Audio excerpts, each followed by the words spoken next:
그날 아침 배송 목록을 확인하던 저는 한추에서 손이 멈췄습니다. 제 손으로 형의 유골함을 안치했던 그날의 차가운 공기가 아직도 생생합니다. 그런데 그 주소로 택배가 왔습니다. 받는 사람 이름은 김동철, 제 형의 이름이었습니다. 구독과 좋아요를 눌러주시면서 모두 웃음 가득한 하루 되시길 바랍니다. 그날도 평범한 하루였습니다. 아침 6시에 눈을 뜨고 허리를 주무르며 일어나 세수를 했습니다. 거울 속 제 얼굴에는 70평생의 주름이 깊게 패여 있었습니다. 요즘 젊은이들은 70이면 아직 젊다고들 하지만 저는 압니다. 이 나이가 되면 하루하루가 선물이라는 것을요. 택배 일을 시작한 지 3년째였습니다. 환갑이 넘어 시작한 일이었지만 생각보다 괜찮았습니다. 몸은 힘들었지만 사람들을 만나는 게 좋았습니다. 혼자 사는 노인이 되고 나니 택배 상자 하나를 전하며 나누는 짧은 인사말이 하루의 전부가 되기도 했습니다. 그날 아침 배송 목록을 확인하던 저는 한 주소에서 손이 멈췄습니다. 서울 성북구 동소문동 78-5점 낡은 빌라 2층. 그 주소는 40년 전 제 형이 살던 곳이었습니다. 아니, 정확히는 형이 마지막으로 살았던 곳이었습니다. 1985년 겨울 형은 그 집에서 혼자 쓸쓸히 세상을 떠났습니다. 아니, 우리는 그렇게 믿었습니다. 장례식도 치렀고 화장을 해서 납골당에 모셨습니다. 제 손으로 형의 유골함을 안치했던 그날의 차가운 공기가 아직도 생생합니다. 그런데 그 주소로 택배가 왔습니다. 받는 사람 이름은 김동철, 제 형의 이름이었습니다. 손이 떨렸습니다. 동명이인이겠거니 생각했지만 가슴 한편이 이상하게 두근거렸습니다. 70년을 살면서 배운 게 있다면 우연이란 게 때로는 필연의 다른 이름이라는 것이었습니다. 트럭에 올라타며 저는 깊은 숨을 들이마셨습니다. 그저 배송 하나 더 하면 되는 일이었습니다. 하지만 왜인지 가슴이 답답했습니다. 마치 오래된 상자를 열기 직전에 그 묘한 긴장감 같은 것이었습니다. 동소문동으로 가는 길은 예전과 많이 달라져 있었습니다. 새 건물들이 들어섰고 기억 속의 좁은 골목길은 넓은 도로가 되어 있었습니다. 하지만 형이 살던 빌라는 여전히 그 자리에 있었습니다. 40년이라는 세월이 무색하게 낡고 초라한 모습 그대로였습니다. 계단을 올라가는 발걸음이 무거웠습니다. 2층 문패에는 정말로 김동철이라고 적혀 있었습니다. 희미하게 바랜 글씨였지만 분명히 형의 이름이었습니다. 초인종을 누르려던 손이 공중에서 멈췄습니다. 만약 정말로 형이라면, 아니, 그럴 리가 없습니다. 저는 형의 장례식을 직접 치렀으니까요. 하지만 만약에, 정말 만약에, 초인종 소리가 집안에 울려 퍼졌습니다. 제 의지와 상관없이 손가락이 버튼을 눌러버렸습니다. 발소리가 들렸습니다.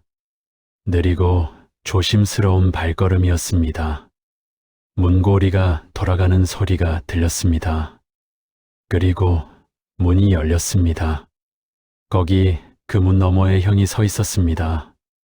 시간이 멈춘 것 같았습니다. 아니, 어쩌면 제 심장이 멈춘 것인지도 몰랐습니다. 형이었습니다. 분명히 제 형, 김동철이었습니다. 40년이라는 세월이 흘렀지만 형의 얼굴을 잊은 적은 한 번도 없었습니다. 어렸을 때 저를 업어주던 형의 넓은 등, 제가 배고파하면 자신의 밥을 몰래 덜어주던 형의 손, 군대에서 받은 편지에 적혀있던 형의 반듯한 글씨, 모든 것이 기억났습니다. 하지만 지금 제 앞에 선 형은 달랐습니다. 머리는 새하얗게 새어 있었고 얼굴에는 깊은 주름이 파여 있었습니다. 등은 구부정했고 눈빛은 흐릿했습니다. 마치 오랜 세월 어딘가에 갇혀 있다가 이제야 나온 사람 같았습니다. 택배 왔습니다. 제 목소리는 떨리고 있었습니다. 형은 저를 물끄러미 바라보았습니다. 그 눈빛에는 아무런 인식도 없었습니다. 마치 생전 처음 보는 택배 기사를 대하듯 무덤덤한 표정이었습니다. 네, 감사합니다. 형의 목소리였습니다. 조금 쉰 듯했지만 분명히 형의 목소리였습니다. 어렸을 때 제가 악몽을 꾸면 괜찮아, 형이 여기 있어라고 말해주던 그 목소리였습니다. 형은 택배 상자를 받아들고 문을 닫으려 했습니다. 저는 얼떨결에 손을 뻗었습니다. 형님! 그 말이 저도 모르게 튀어나왔습니다. 형은 다시 저를 쳐다보았습니다. 여전히 낯선 사람을 보는 눈빛이었습니다. 저기, 혹시... 무슨 말을 해야 할지 몰랐습니다. 형님, 저 동생 동수예요. 라고 말해야 할까요? 형님은 40년 전에 돌아가셨다고 들었는데 어떻게 여기 계세요? 라고 물어봐야 할까요? 택배 기사님, 무슨 일이십니까? 형의 말투는 정중했지만 거리감이 있었습니다. 완전히 남이었습니다. 70년을 살면서 느껴본 적 없는 낯선 감정이 가슴을 짓눌렀습니다. 아닙니다. 실례했습니다. 저는 고개를 숙이고 계단을 내려왔습니다. 다리에 힘이 풀려 난간을 잡아야 했습니다. 트럭까지 가는 짧은 거리가 끝없이 멀게 느껴졌습니다. 운전석에 앉아서도 한동안 멍하니 있었습니다. 형이었습니다. 분명히 형이었습니다. 하지만 형은 저를 몰랐습니다. 아니, 저를 알아보지 못했습니다. 어떻게 이런 일이 가능할까요? 형은 분명 돌아가셨습니다. 저는 형의 죽음을 확인했습니다. 차가워진 형의 손을 잡았고 형의 영정사진 앞에서 통곡했습니다. 그런데 형이 살아있다니요. 1985년 겨울이 떠올랐습니다. 형이 돌아가셨다는 전화를 받았을 때 그 충격이 생생했습니다. 당시 저는 부산에서 작은 가게를 하고 있었습니다. 형과는 몇 년째 연락이 끊긴 상태였습니다. 형이 사업에 실패하고 실의에 빠져 있을 때 저는 제 삶을 꾸리느라 바빴습니다. 그게 평생의 후회가 되었습니다. 형의 집주인이 전화를 했습니다. 김동철 씨가 방에서 쓰러진 채 발견되었다고, 병원으로 옮겼지만 이미 늦었다고. 저는 급히 서울로 올라왔습니다. 병원 영안실에서 본 형의 얼굴은 평온했습니다. 마치 오래 못 잤던 사람이 드디어 편히 잠든 것 같았습니다. 신원 확인을 했습니다. 형의 주민등록증이 있었고, 형의 옷이 있었고, 형이 쓰던 물건들이 있었습니다. 의심할 여지가 없었습니다. 형의 사체가 확실했습니다. 그런데 지금 형이 살아 있었습니다. 핸드폰을 꺼내 떨리는 손으로 검색을 했습니다. 신원 착오, 가짜 죽음, 신원 도용. 온갖 단어를 입력해봤지만 뚜렷한 답은 나오지 않았습니다.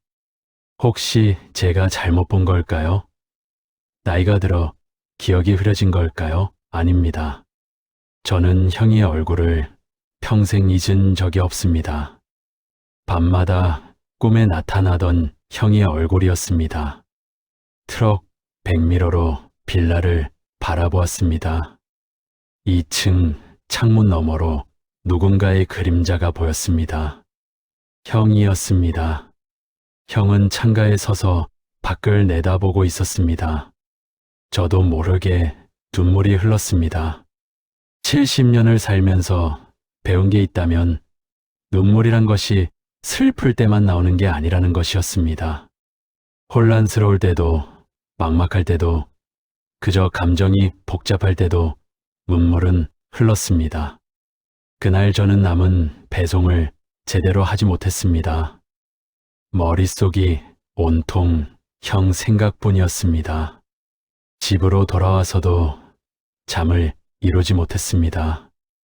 어둠 속에서 천장을 바라보며 40년 전 그날을 떠올렸습니다.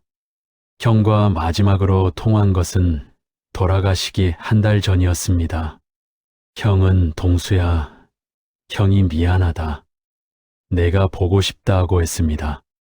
저는 바쁘다며 전화를 빨리 끊었습니다. 그게 마지막이었습니다.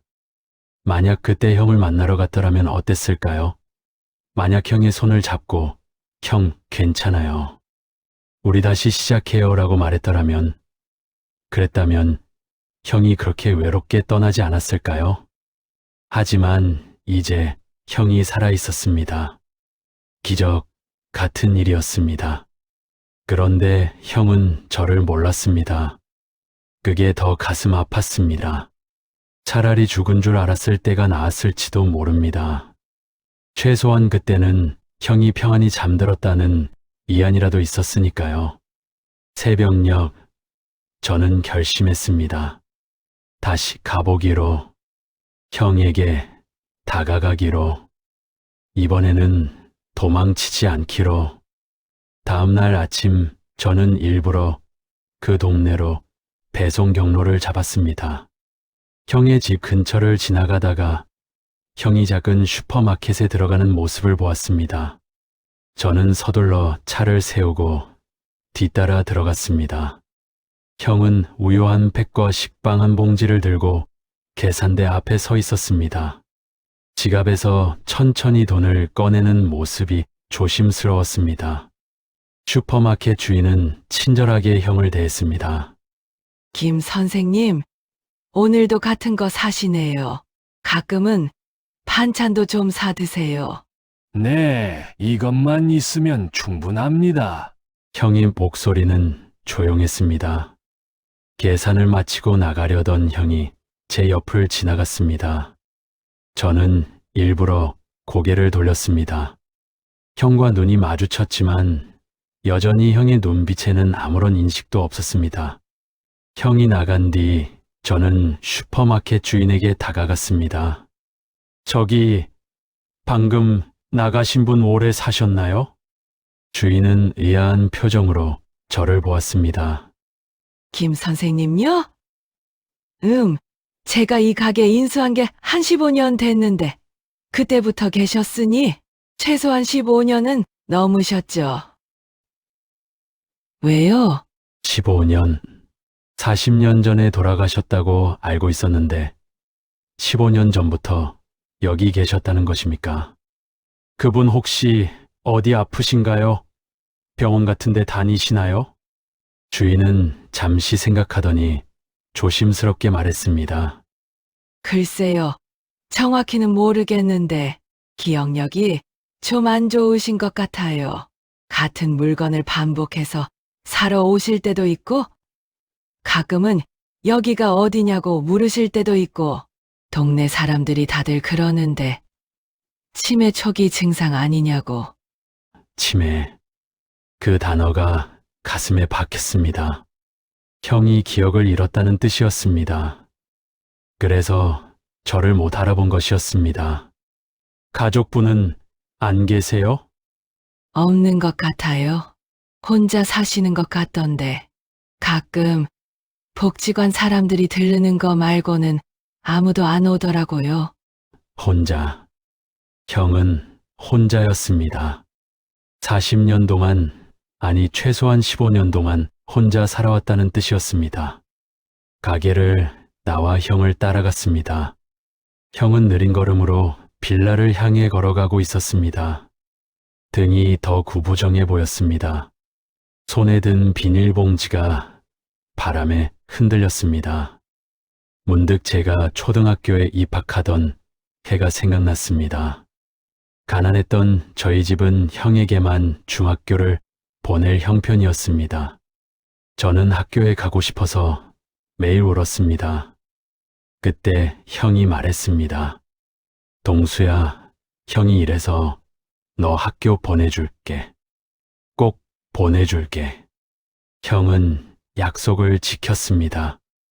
낮에는 신문 배달을 하고 밤에는 공장에서 일하며 번 돈으로 저를 학교에 보냈습니다. 형 덕분에 저는 고등학교까지 졸업할 수 있었습니다. 그런 형에게 저는 무엇을 해주었을까요? 형이 힘들 때 외면했고, 형이 찾을 때 피했고, 형이 떠난 뒤에야 후회했습니다. 그리고 지금 형이 다시 나타났는데 형은 저를 기억하지 못했습니다. 며칠을 고민했습니다. 형에게 다가가야 할까요? 아니면 그냥 멀리서 지켜봐야 할까요? 만약 형이 저를 알아보지 못한다면 그건 더 큰 상처가 되지 않을까요? 하지만 저는 알고 있었습니다. 이번에 또 도망치면 평생 후회하며 살게 될 거라는 것을요. 그 전에 먼저 알아야 할 것이 있었습니다. 도대체 무슨 일이 있었던 것인지, 형은 어떻게 살아계신 것인지, 저는 1985년 당시 상황을 다시 추적해 보기로 했습니다. 그때 장례를 도와줬던 형의 집주인을 찾아갔습니다. 다행히 그분은 아직 같은 동네에 살고 계셨습니다. 아, 그때 김동철 씨 말이지. 집주인은 고개를 끄덕이며 말을 이었습니다. 그때 내가 방문을 열었을 때 한 남자가 쓰러져 있더라고. 김 씨 방이었으니 당연히 김 씨인 줄 알았지. 신원증도 그 방에 있었고. 근데 말이야, 집주인은 잠시 말을 멈췄습니다. 나중에 생각해 보니 이상한 점이 있었어. 그 사람, 키가 좀 작았던 것 같거든. 김동철 씨는 키가 컸는데 말이야. 근데 그때는 워낙 급한 상황이라 자세히 안 봤지. 제 심장이 빨리 뛰었습니다. 그럼 그 사람이 형이 아니었을 수도 있다는 말씀이신가요? 글쎄, 확실하진 않아. 근데 있잖아. 그 직전에 김 씨 방에 누가 자주 드나들더라고. 노숙자 같은 사람이었는데. 김 씨가 불쌍히 여겨서 밥도 주고 재워주고 그랬어. 혹시 그 사람이... 집주인의 말에 모든 퍼즐이 맞춰지기 시작했습니다. 이튿날 저는 당시 병원 기록을 찾아보려 했지만 30년도 더 지난 일이라 자료가 남아있지 않았습니다. 대신 동사무소 기록을 뒤져봤습니다. 놀랍게도 김동철이라는 이름은 1985년에 사망 신고가 되어 있었지만 1990년대 초에 다시 주민등록이 복원되어 있었습니다. 담당 공무원의 설명으로는 기억을 잃은 채 보호소를 전전하다가 뒤늦게 신원이 확인되어 복원된 케이스라고 했습니다. 당시에 이런 경우가 종종 있었어요. IMF 전후로 실종자도 많았고 신원 확인 시스템도 지금처럼 정확하지 않았거든요. 모든 것이 명확해졌습니다. 1985년 겨울, 형은 그 노숙자를 방에 재워줬습니다.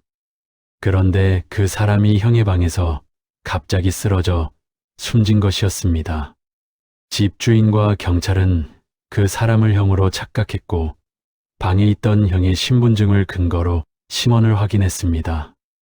정작 형은 그날 밤 어디에 있었던 걸까요?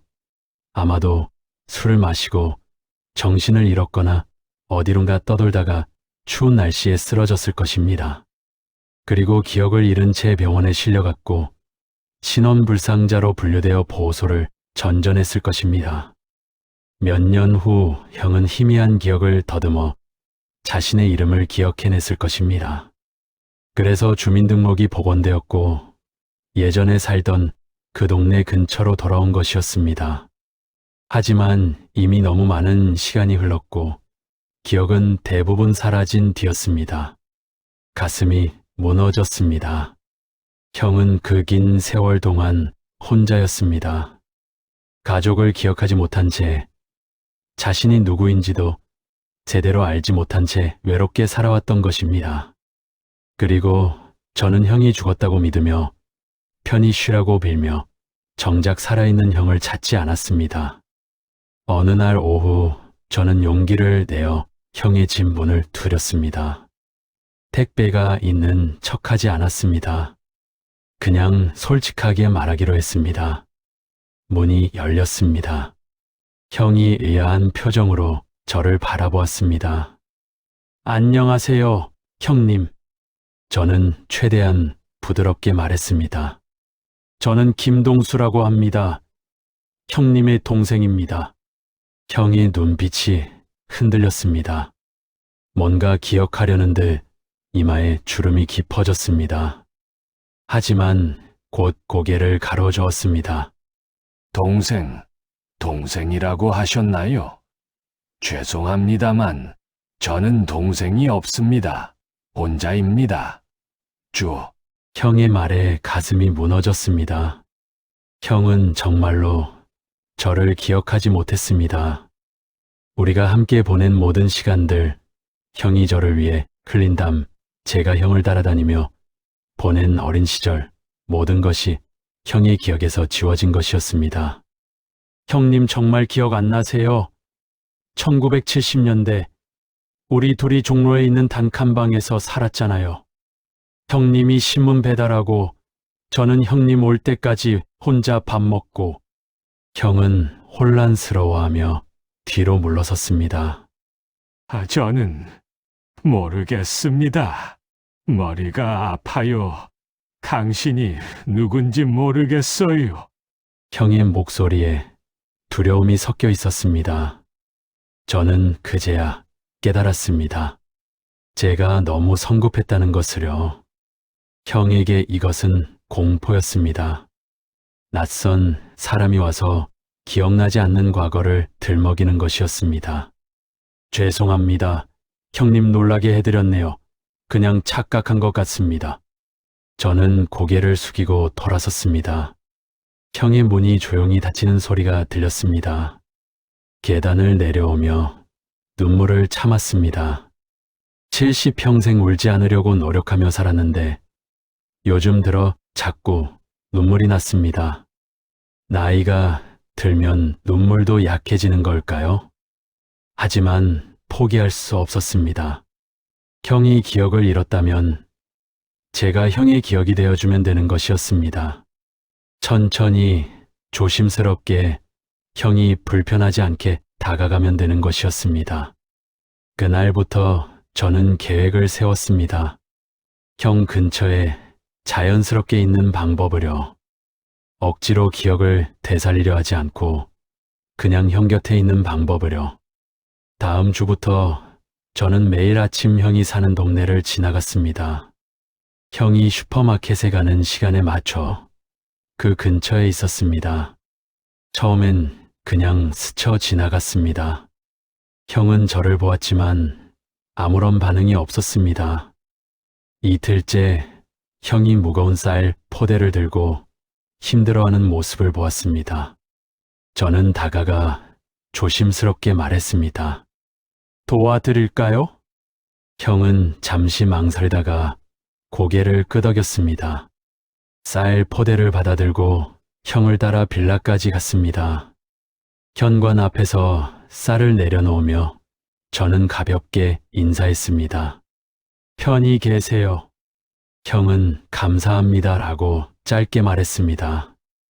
여전히 저를 알아보는 기색은 없었지만 경계하는 눈빛은 조금 부드러워진 것 같았습니다.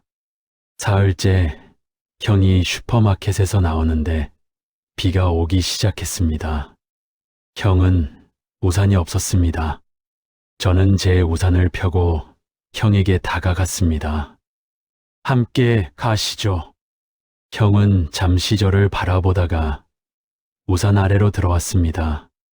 빌라까지 가는 짧은 거리, 저희는 말없이 걸었습니다.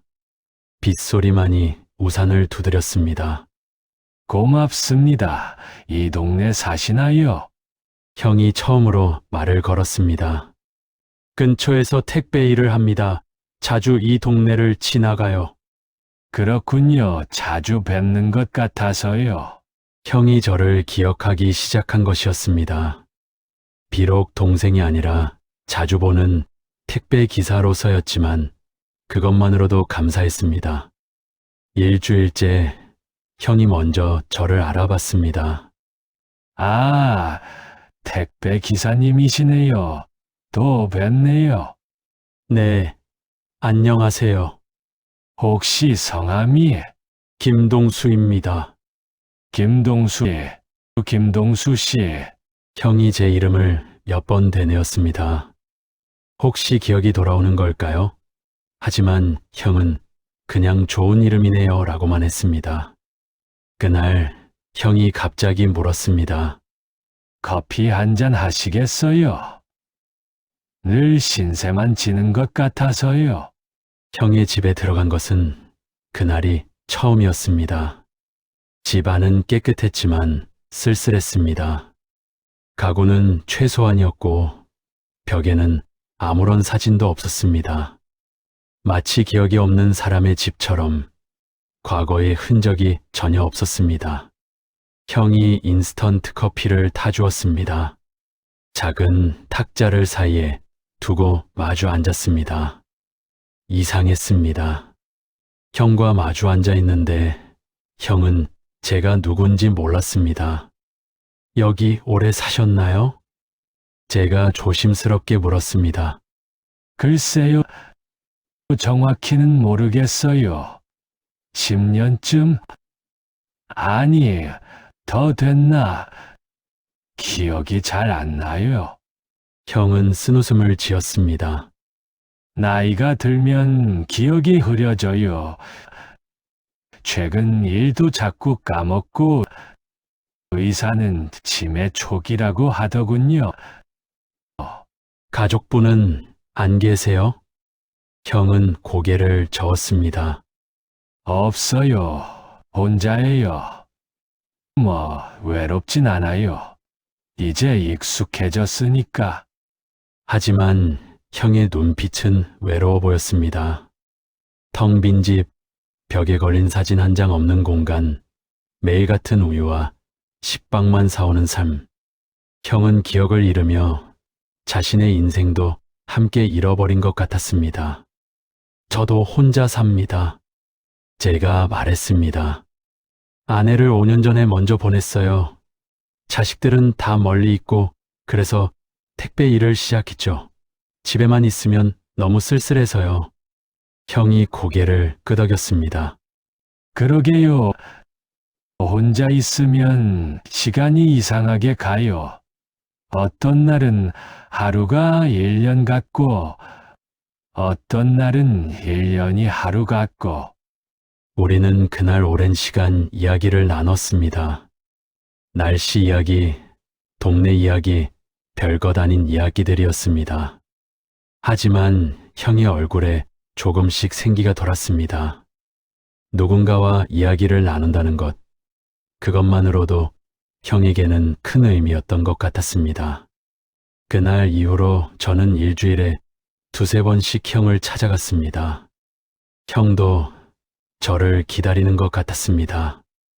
문을 열 때마다 형의 얼굴에는 반가움이 어려 있었습니다. 어느 날 형이 오래된 상자 하나를 꺼냈습니다. 이게 뭔지 아세요? 상자 안에는 낡은 사진들이 들어 있었습니다. 흑백 사진도 있었고 바랜 컬러 사진도 있었습니다. 가끔 이 사진들을 봐요. 누군지는 모르겠지만 이상하게 마음이 따뜻해지거든요. 제 손이 떨렸습니다. 사진 속에는 어린 형과 제가 있었습니다. 어느 여름날 한강 백사장에서 찍은 사진이었습니다. 형은 저를 업고 활짝 웃고 있었고 저는 형의 어깨 위에서 손을 흔들고 있었습니다. 이 아이 참 행복해 보이죠? 형이 사진 속 저를 가리키며 말했습니다. 제 동생이었나 봐요. 정확히는 기억 안 나지만 이 사진을 볼 때마다 그런 느낌이 들어요. 이 아이를 무척 사랑했던 것 같아요. 목이 메었습니다. 형은 기억하지 못했지만 마음은 기억하고 있었습니다. 저를 사랑했던 그 마음이 기억 너머에서도 여전히 남아 있었습니다. 좋은 형님이셨을 것 같네요. 제가 가까스로 말했습니다. 그랬으면 좋겠어요. 이 아이가 지금 어디서 뭘 하고 있을까요? 행복하게 살고 있을까요? 분명히 행복할 겁니다. 이렇게 좋은 형님이 있었으니까요. 형은 조용히 웃었습니다. 그리고 사진을 소중히 다시 상자에 넣었습니다. 그날 밤 집으로 돌아와 저는 오랫동안 울었습니다.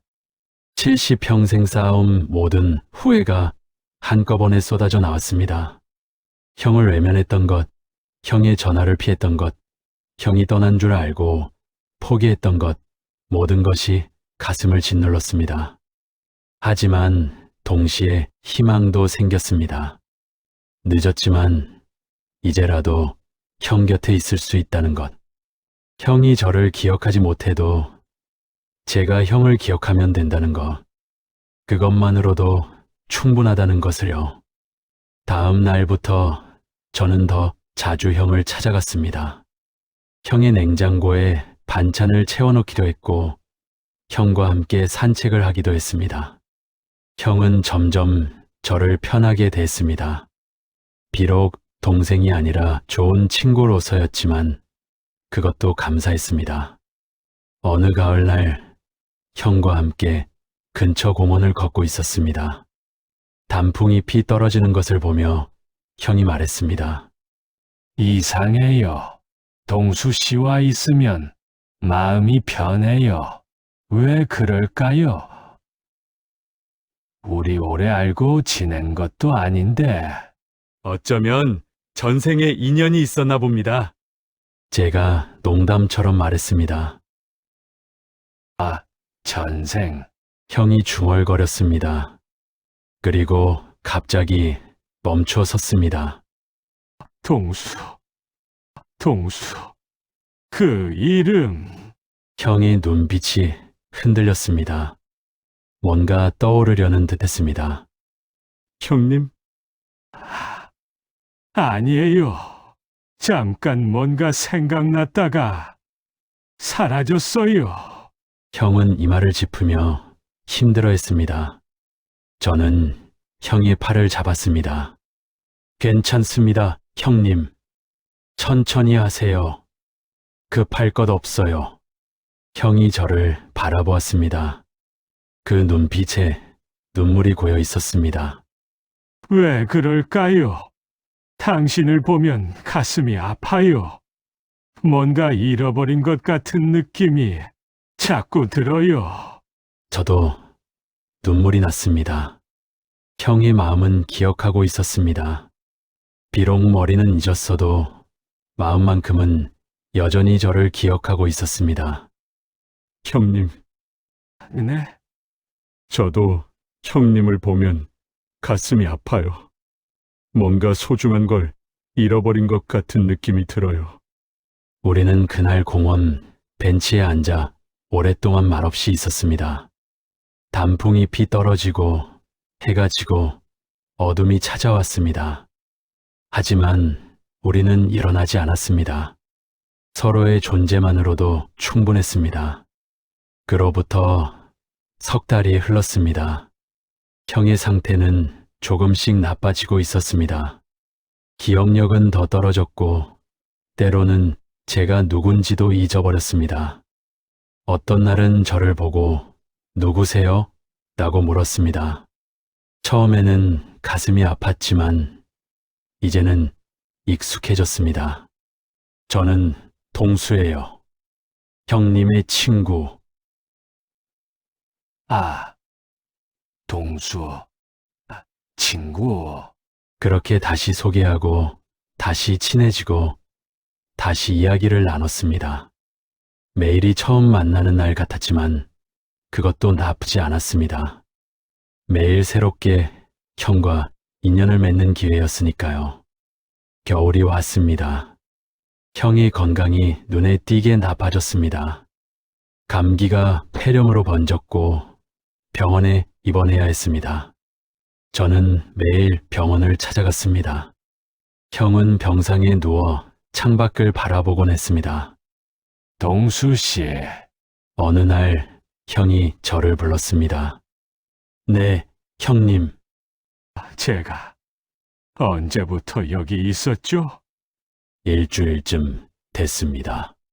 그렇군요. 시간이 빨라요. 기억이 안 나요. 형이 손을 잡았습니다. 차갑고 마른 손이었습니다. 괜찮습니다, 형님. 제가 기억하고 있으니까요. 고마워요.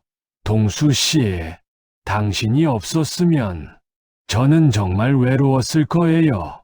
저도 고맙습니다, 형님. 형님이 있어서 저도 외롭지 않았어요. 형이 미소 지었습니다. 그 미소에는 평안함이 있었습니다. 그날 밤 형의 상태가 급격히 나빠졌습니다. 의사는 시간이 얼마 남지 않았다고 했습니다. 저는 밤새 형의 곁을 지켰습니다.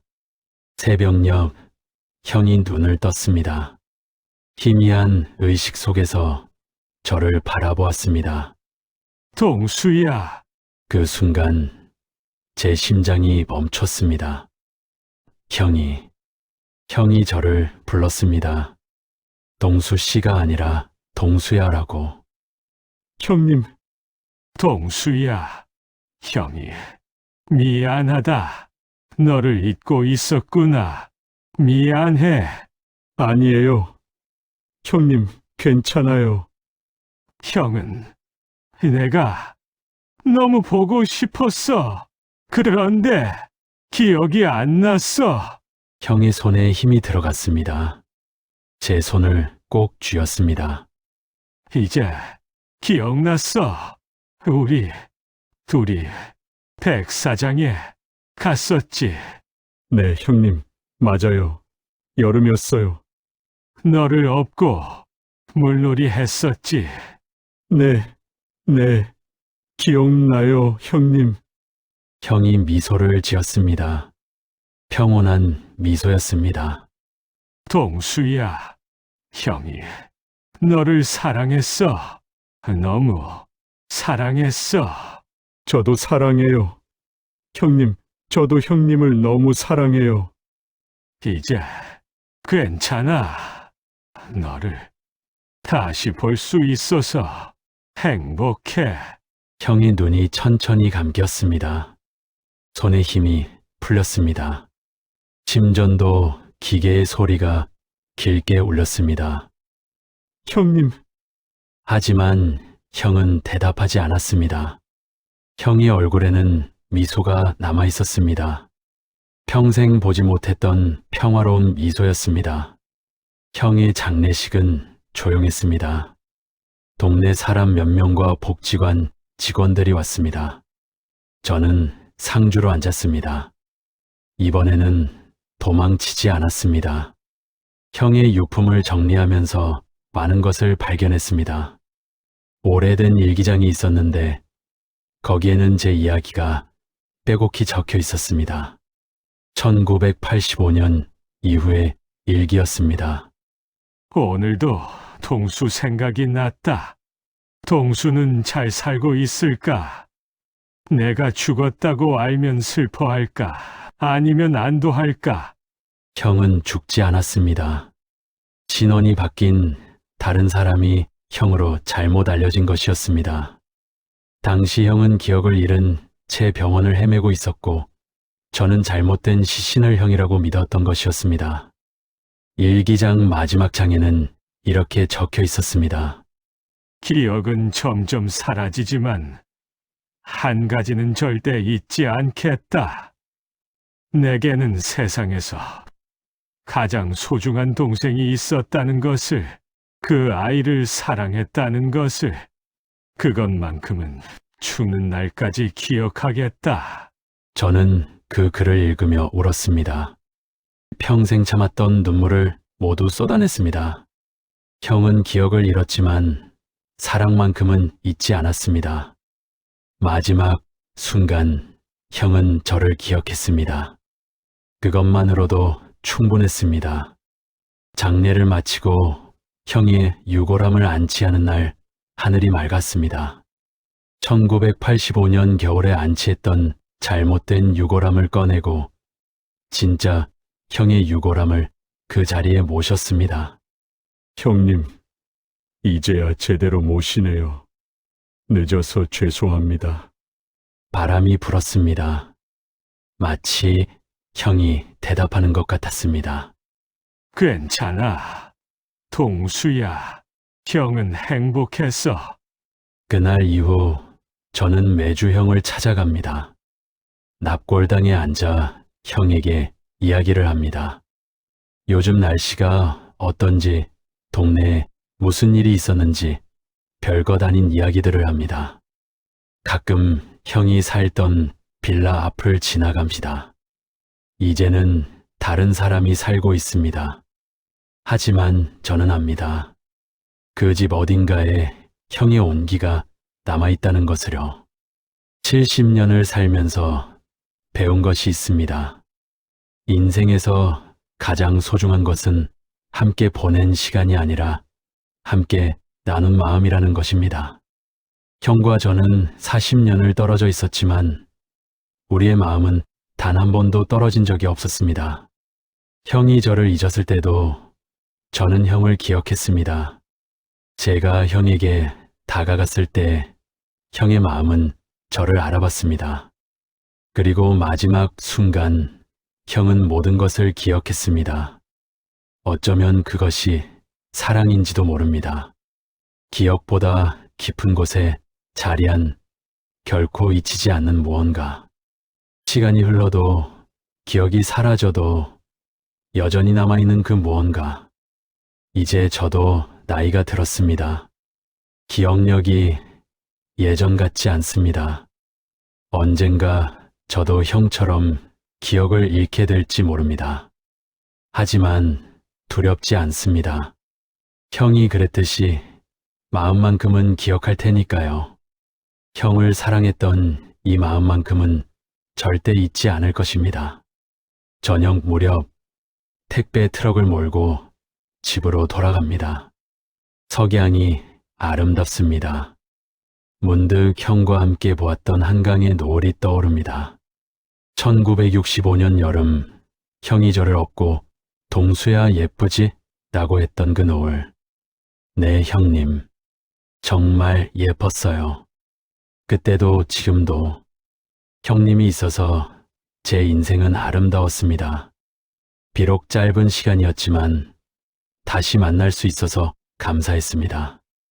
형님을 다시 안아드릴 수 있어서, 형님의 손을 잡을 수 있어서, 형님께 사랑한다고 말할 수 있어서 행복했습니다. 이제는 후회하지 않습니다. 제가 할 수 있는 모든 것을 했으니까요. 형님도 평안하셨을 것이라고 믿습니다. 마지막 순간 형님은 웃고 계셨으니까요. 70년의 인생을 돌아보면 결국 남는 것은 사랑뿐입니다. 누군가를 사랑했던 기억, 누군가에게 사랑받았던 순간, 그것들이 인생의 전부입니다. 형님, 사랑합니다. 항상 사랑했고, 지금도 사랑하고, 앞으로도 영원히 사랑할 것입니다. 그리고 언젠가 저도 형님이 계신 곳으로 갈 것입니다. 그때는 서로를 알아보겠죠. 형님은 저를 동수야라고 부르고 저는 네 형님 하고 대답할 것입니다. 그때까지 잘 계세요. 저는 오늘도 택배를 배달합니다.